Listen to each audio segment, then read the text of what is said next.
Hello friends, welcome to Module 1. Today we are talking about DADGAD.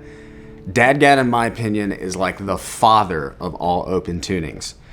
DADGAD is one of my absolute favorite tunings in the world. It's probably the first tuning that I ever tried to play in. And I've said this to a lot of people, DADGAD is so flexible. Now, I gotta be honest with you. The purpose of these videos is for me to teach you how to play, but in order to do that, I gotta take you on a little journey. Gotta tell you a little bit about myself first. Now, I am from the great state of Georgia, and I'm somewhat of a country boy, okay? Now, where I come from, we play a lot of country music, we play a lot of folk music, a lot of bluegrass, and DADGAD is one of those tunings that kind of finds itself in like a handful of different genres. So I'm gonna consider today that DADGAD is a little bit of Jekyll and Hyde. There's kind of two sides to DADGAD. There's kind of a rural, sort of bluesy, gritty side. There's a nice little beautiful melodic side, much like a spring day. And I think DADGAD is gonna be a ton of fun for you to learn how to play in. Now, I had a mentor, someone who's very close to me, a great acoustic guitar player. And when he and I would sit around and jam, one of the things that we would do is we would often just try to discover new tunings. And so when we were experimenting with DADGAD, one of the things that I found that was so helpful that I want to kind of impart to you today is kind of a twofold approach. We're going to talk about shapes and we're going to talk about positions. Shapes and positions. Now, in DADGAD, there are a myriad of really easy shapes and really easy positions, but we're going to cover the spectrum of living in one area of the neck and going up and down the neck. Now, I do have one thing to say. If you're a songwriter, this will particularly be helpful for you. For example, let's suppose you're singing a song that you've just written and you've written this really beautiful, intricate guitar part. You think to yourself, there's no way that I can play that while I'm singing. Well, remember, we're gonna split this into two halves. We're gonna talk about positions, and then we're also gonna talk about shapes. And we might also interchange the word patterns with shapes. What that might mean is, instead of going up and down the neck to play in DADGAD, we could live in one area of the neck and still make a really beautiful piece of music. So let's get into it. DADGAD. DADGAD is a phonetic tuning, which means that essentially we can say the names of the strings and that will spell out the tuning for us. If you've never tuned to DADGAD, you're in the right spot because we're gonna do it together. You're gonna have no excuses not to do this, so don't click away. It's gonna be so easy. Let's do it together. So DADGAD, let's start with the 6th string. Now, if you're in standard tuning, the 6th string is E. We want this string to match the 4th string, D. So here's what we're gonna do. I'm gonna play both strings simultaneously, and I'm gonna lower the 6th string. I'm gonna take it down until it matches D. Let's hear what that sounds like.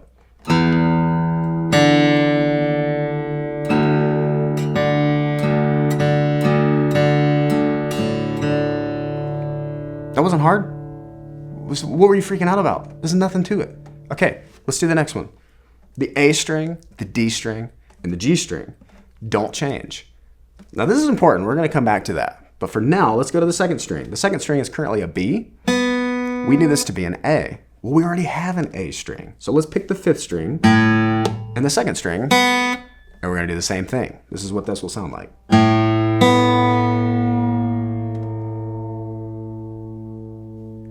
Hear how they match? Sounds good. Now we have 2 A strings. The 5th string and the 2nd string are now the note A. Last but not least, the 1st string, which is currently E, is gonna go down to D as well. So we're gonna end up having 3 D strings. Here's what this sounds like.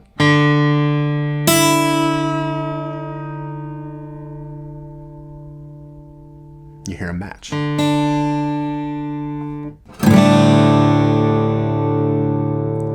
So there we are. We are in DADGAD. Now, 2 things I want to say to preface before we get started. We're going to use a little bit of music theory lingo today, and if that feels intimidating to you, I want you to keep an open mind. There's nothing that I'm going to talk about today in this video that you cannot do.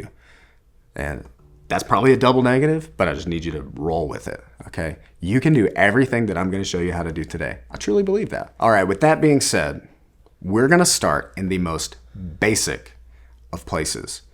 We're going to learn how to play the notes of the D scale up the neck in dadgad. I'm going to show you how to do that now. We're going to begin on the 6th string, the low D string. Here's what that sounds like.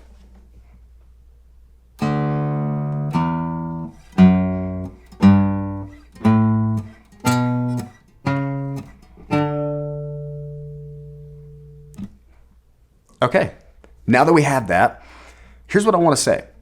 Dadgad, again, remember, it's a phonetic tuning. We have 3 Ds in the name. So here's what that means. Because we just played the notes of the scale up the neck on the 6th string, the same exact frets will be available to us on the 4th string and the 1st string. Pretty cool. Which means that if I'm playing in dadgad, I can use either of those strings to play the same exact note in 3 different octaves. You may be asking yourself, well, what's an octave? I've never heard of an octave. I'm so glad you asked. This note is a D, and this note is a D, and this note is a D. But I want you to notice that they're all different sounds. One is quite low, one's kind of in the middle, and one's pretty high, but they're all the note D. Octaves allow us to play things on the guitar that sound more full and more interesting. Let me give you an example. We're going to play that same scale again, but now we're going to combine 2 strings. We're going to play both the 1st string and the 4th string. Here's what that will sound like. And with my right hand, just so you're aware, I'm going to use a pick for the beginning. And I'm going to immediately take you into the depths with me. We're going to learn how to hybrid pick. Now, later in these modules, we're going to talk about technique, and we're going to get all the way into the nitty-gritty of how I play and how I balance between using my fingers and a pick. But I'm going to show you how to hybrid pick really quick. This is going to be really easy. Let's check this out. So with our right hand, with my pick, I'm going to pluck the 4th string. With another finger, let's say the middle finger here, I'm going to pluck the 1st string. Now let's do that at the same time.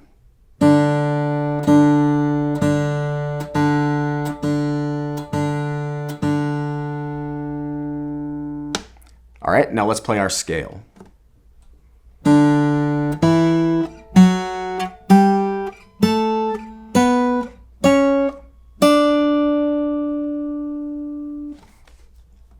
So since we have that mapped out, I'm going to take a step back and give you some context.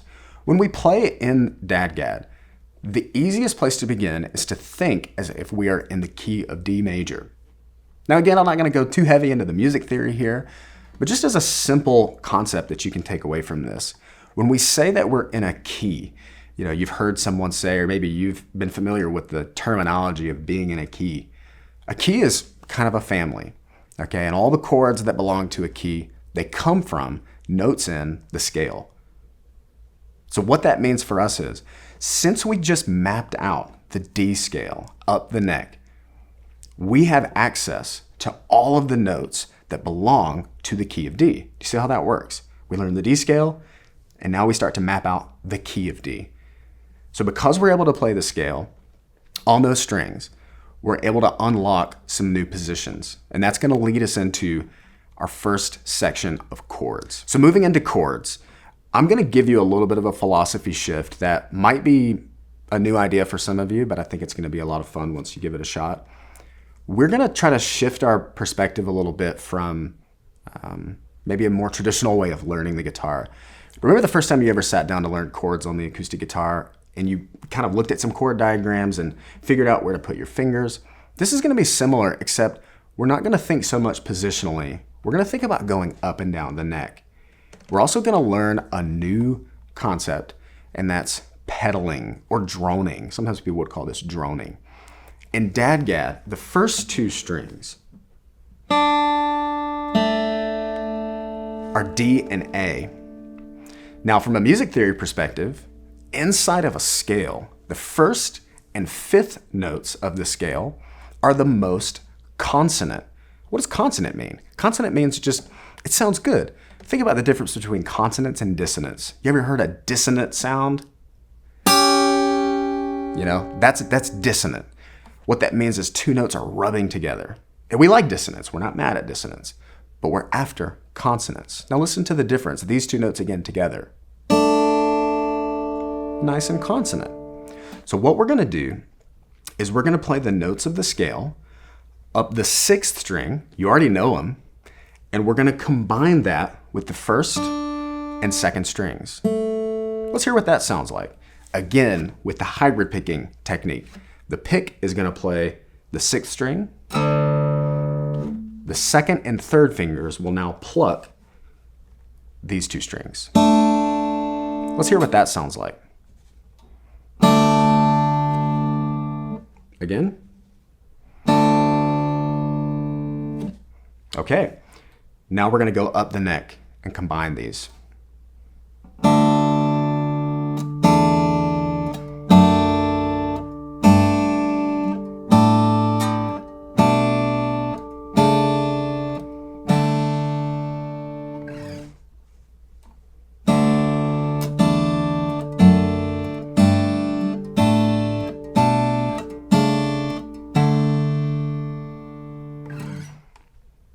Okay, so now that we've got that sorted out, this is going to lead us into our next element.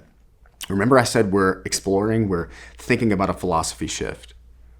See, all we're doing right now is we're playing a bass note and then 2 adjacent notes. So we're forming chords, but they're less of chords in the way that you've thought about them.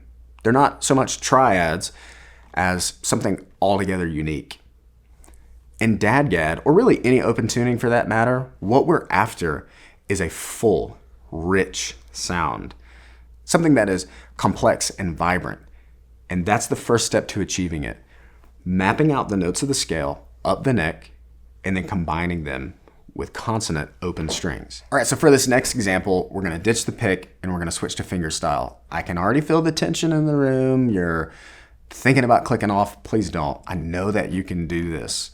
With our right hand, I'm only going to ask you to use 3 fingers, your thumb, your 1st finger, and your 2nd finger. And instead of playing all the notes at the same time, we're going to practice alternating them like this.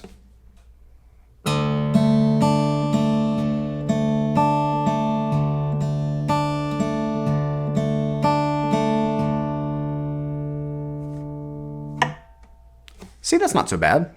Let's do the same example. We're going to go up the neck one more time, this time alternating.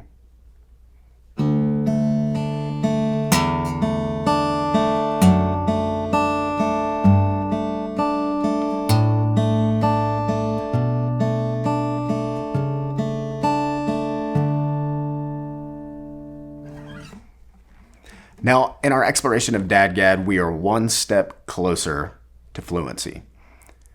See, the beginnings of DADGAD really start with an understanding of what the open strings can do for you and how to play the scale. Now that that's established, we're going to go ahead and talk about adding a 2nd note onto the fretboard.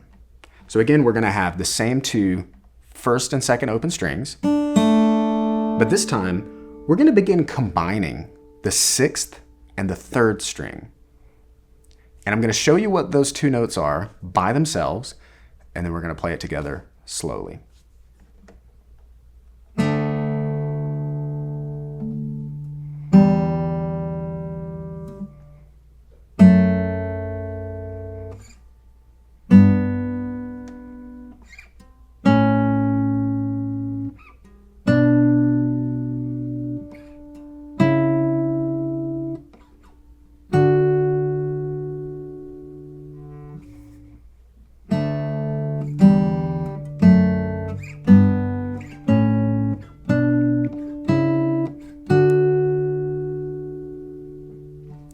Lovely. Now, let's take it a step farther.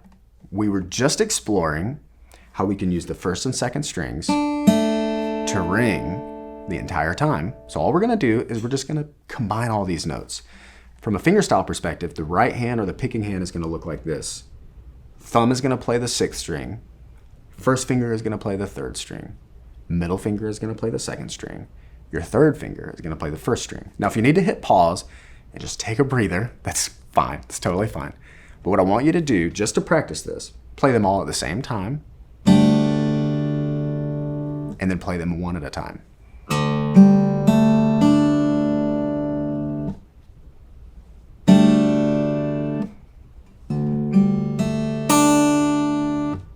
Now for this technique, I'm encouraging you to do something called the claw.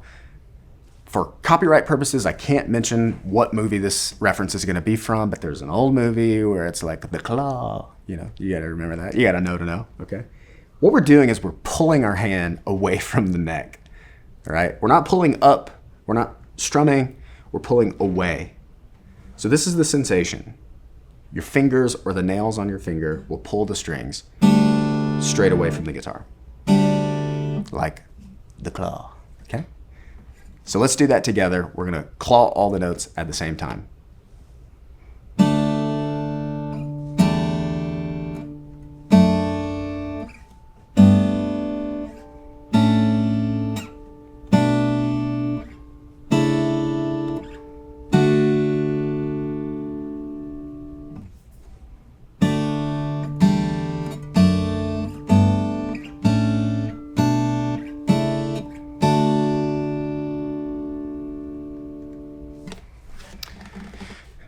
Okay, if you're ready to move on, we're going to take that same concept and we're going to add a little more flair in the right hand. Instead of clawing all the notes at once, we're going to arpeggiate, which means essentially we're just going to play the notes one at a time. Here's what that sounds like, just on the first chord, slowly.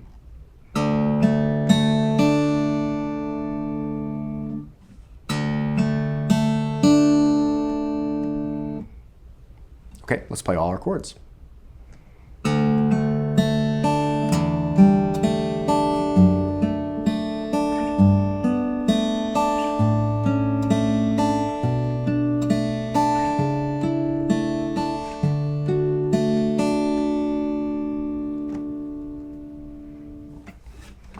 Beautiful. You are well on your way to being a fingerstyle master. I want to add a side note here. Later in these modules, we're going to come back and talk more about fingerstyle technique in depth.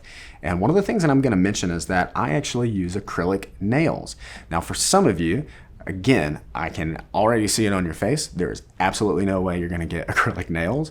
I want to give you some encouragement here. You don't have to have acrylic nails to be a good fingerstyle player. You don't have to have nails at all. But what you do have to have is a commitment to play the way that you play and do it the same way every time. So if you can figure out how to play with quarters or pennies or dimes, that's fine. But what you have to do is commit and continue to practice it the same way each time. All right, so to this point, you might have noticed that we have not yet used any names for these chords. So really briefly, I just want to tell you what the names of them are. D, E minor, D over F sharp, G, A, B minor, A over C sharp, and D. With that being said, I want to provide a little clarity and context here. Remember at the beginning of the video, I mentioned that we're playing in the key of D. I want to be more specific. We're playing in the key of D major. If you're familiar with chords, you may be familiar with the fact that chords usually have names that sometimes include numbers. For example, you've probably seen C add 9. Maybe you're one of those people who call it CAD 9. Please don't do that. What that essentially means is when we have a number inside of a chord, that tells us what note from that scale belongs to the chord. And I can already feel you falling asleep as I'm saying that. See how boring that is? The reality is we don't actually have to know the technical names for all these chords, because again, we're shifting philosophy. We're less interested in the specific names of chords in that way, and we're more interested in a numerical value assigned to them. Let me say that a different way. See, inside of every key, we have 7 chords. So what you and I want to do is we want to shift our perspective. For example, instead of thinking of this as the D chord, instead, I want you to start to think of this as the 1 chord.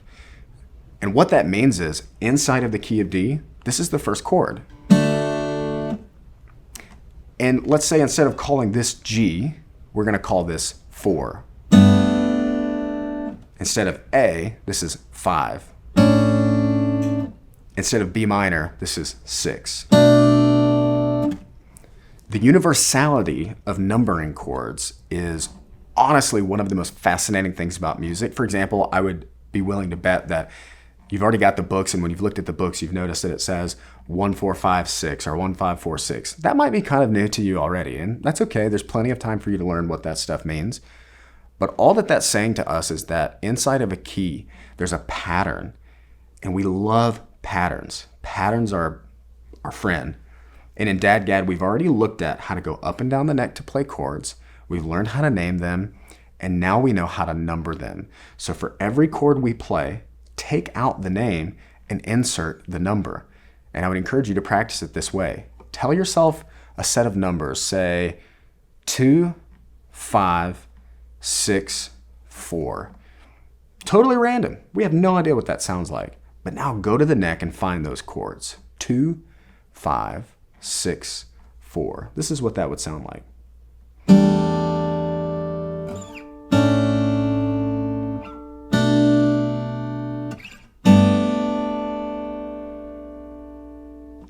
Let's take a little creative license with that, with some picking.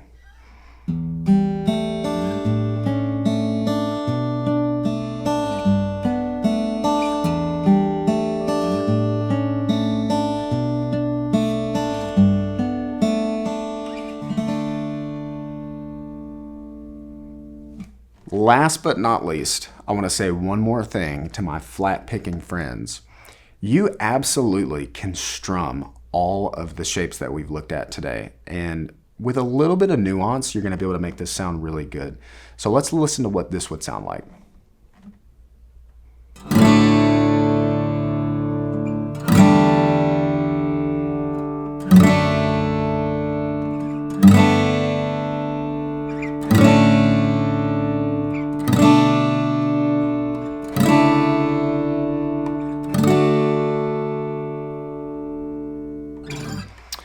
Okay, if you've got a little bit of a detective streak in you, you may have noticed something about strumming in DADGAD. If I strum in DADGAD, I am almost certain to hit the open 4th string in all of my chords. And you say, well, Jacob, you didn't tell me that I could play the open 4th string in my chords. But I did. Remember, at the beginning of the module, we talked about how both the 1st, the 4th, and the 6th strings are all D, which means that if I've told you that this D can ring in all the chords, that means that this D string can ring in all the chords. And that makes your playing sound gigantic. I'm going to take a little more license here, and I'm going to show you what some of these chords would look like with a little more flair in the right hand strumming position, just to get a feel and a sense for how the tuning sounds. The chord progression that I'm going to play for this example is going to be 4, 6, 1, 5. Let's see those shapes.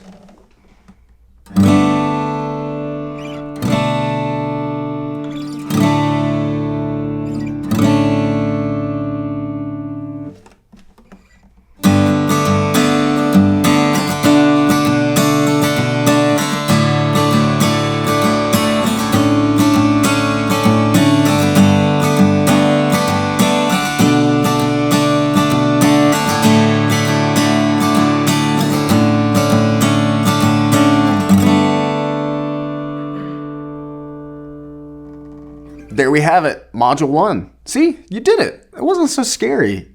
You learn how to play in DADGAD. We learned how to do some things with our left hand, with our right hand, and hopefully you feel a little bit more comfortable about playing in opens. So a little bit of a cliffhanger here. I do feel like a bit of a filmmaker here. I got this whole nice setup. The second module is about DADGAD again, except this is going to be more of the Mr. Hyde side of DADGAD. We looked at some really pretty, nice, shiny, fun, beautiful, flowery things in this module. The second side of DADGAD is a little more bluesy, a little more earthy. So if you're feeling up to it, go ahead and go to the second one and let's get into the rugged side of DADGAD. Thanks for watching and see you in the next one.